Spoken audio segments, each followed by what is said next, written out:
Numa tarde de 1979, um senhor chamado Jean Ouaché sentou-se numa mesa de lanchonete na cidade de Lyon. Ele estava ali tomando o seu lanche e logo sentou outro estranho diante de si. Os dois começaram a conversar e Jean descobriu que o nome do outro era Charles. Conversa vai, conversa vem, eles começaram a perceber que havia similaridade entre ambos. A conversa foi se aprofundando, e eles descobriram que eles eram irmãos. A guerra havia destroçado a família de ambos. Já havia passado 39 anos depois da guerra. Os seus pais haviam sido mortos, a casa deles destruídas, cada um foi para um lado. Eles não imaginaram que eles estavam na mesma cidade, estavam agora na mesma lanchonete, sentados um na frente do outro. Depois de 39 anos, estes irmãos, vítimas da guerra, se encontraram. Jean e Charles. Veja que por morarem em Lyon, na mesma cidade, por um bom tempo, quem sabe muitas vezes eles passaram um na frente do outro, não sabiam que eram irmãos. Quem sabe até entraram no mesmo bonde, no mesmo ônibus, não sabiam que eram irmãos. Quem sabe poderiam ter entrado até no mesmo elevador, não sabiam que eram irmãos. Quem sabe se trombaram no terminal rodoviário da cidade, nas ruas da cidade, e não imaginavam que eram irmãos. Eram dois irmãos consanguíneos, mas que não tinham consciência desta verdade. Mas naquela tarde, eles descobriram que eles eram os irmãos. Eles se levantaram da mesa diante de todas as outras pessoas. Eles se abraçavam, se beijavam, choravam, porque agora um conhecia o outro como irmão. Tiravam as fotos de dentro da carteira, faziam as comparações e lá no começo da história de ambos, quando os dois se desligaram um do outro, agora a história novamente se liga, porque eles tinham a consciência agora que eram irmãos. Foi uma cena comovente, o encontro de Jean Ouaché com o seu irmão Charles, em plena mesa de uma lanchonete na cidade de Lyon, na França. Eu quero dizer a você que hoje também nós estamos não tendo consciência dos nossos irmãos. Você vai dizer, não, eu sei todos os meus irmãos quem são, onde moram, eu os visito periodicamente, mas não é desse irmão que eu estou falando. A Bíblia diz que nós fomos criados à imagem e à semelhança de Deus.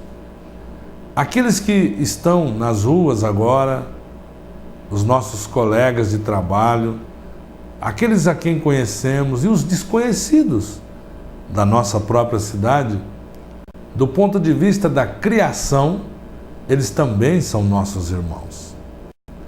E eu quero perguntar a você, você tem consciência de que as pessoas que estão ao seu redor são suas irmãs e irmãos? Vieram como criaturas do mesmo Deus? A imagem e a semelhança de Deus? É isso que tem o sentido, a expressão, o meu próximo, que a Bíblia tanto diz. Quem é o meu próximo? Será que eu tenho consciência de que as pessoas que me cercam são minhas irmãs e meus irmãos?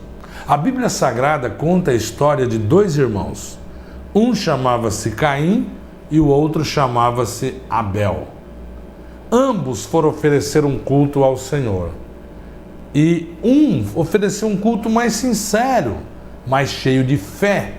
Como disse o escritor aos Hebreus no capítulo 11, Abel apresentou um culto do melhor que ele possuía, cheio de fé, e ele agradou a Deus. E no momento que ele adorou a Deus, ele teve uma alegria profunda, a sua vida ganhou sentido, ele teve prazer. Já o seu irmão Caim ofereceu uma oferta, mas o seu coração não era cheio de fé como o de Abel, ele não teve a mesma satisfação, e diz a Bíblia que o semblante dele descaiu, e ele nutriu dentro de si um ódio, uma inveja pelo seu irmão Abel. Caim teve ódio de Abel ao ponto de matá-lo.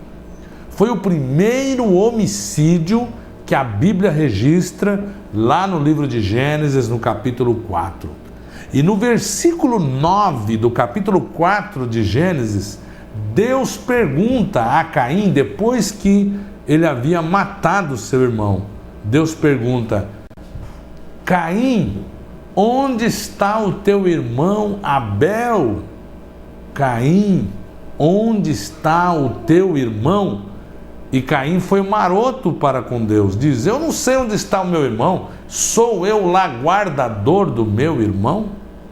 Eu quero dizer a você que hoje muitas pessoas estão assumindo essa postura de Caim para com o seu irmão.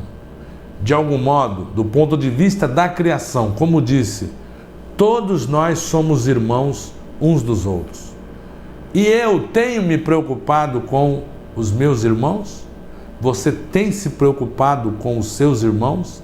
Você tem se preocupado com aquela pessoa que está ao seu lado, que trabalha com você, que você vê ela no ônibus, que você vê ela na rua, ou você está se fechando e você está dizendo que não tem nada a ver com a vida dos outros? Muitos, infelizmente, se dizem cristãos e dizem: eu não tenho nada a ver com a vida dos outros. Obviamente, para caluniar, fofocar sobre os problemas dos outros, difamar os maus comportamentos dos outros, eu não devo me envolver com os outros. Mas se eu sou um verdadeiro cristão, eu tenho que me preocupar com o meu próximo. Esses dias eu entrei num elevador e cumprimentei as pessoas que lá estavam. Elas olharam com a cara feia para mim, não me responderam, abaixaram a cabeça. Ora, isso é o mínimo que se espera de uma vida em sociedade, de nós sermos simpáticos com o próximo. Talvez seja por isso que tantas pessoas andam tão frustradas, tão tensas, tão tristes. E o que dizer então sobre os jovens que estão perdidos nas drogas? O tráfico de drogas na nossa região está horrível. E de quem é a obrigação de conter o tráfico de drogas, de ajudar os jovens, de orientar os jovens? É só da polícia? É só dos professores? É só dos pais? Não. Todos nós somos irmãos. Nós temos uma cumplicidade em lutar pelo nosso próximo. Os menores abandonados, aqueles que pedem uma esmola lá na porta do nosso carro, quando paramos no semáforo, aquilo também é responsabilidade nossa. Deus está olhando para a nossa sociedade e Ele está pedindo que nós hajamos com justiça. Para eu agir com justiça, eu tenho que reconhecer que o outro é meu irmão. Eu quero desafiar você a olhar as outras pessoas com um olhar de misericórdia, de compaixão, porque isto é o verdadeiro cristianismo. A voz de Deus continua ecoando: Caim, aonde está o seu irmão? Onde estão os nossos irmãos? Como eles estão? Do que eles precisam? Você vai ficar inerte diante do clamor dos necessitados, dos famintos, de todos aqueles que sofrem?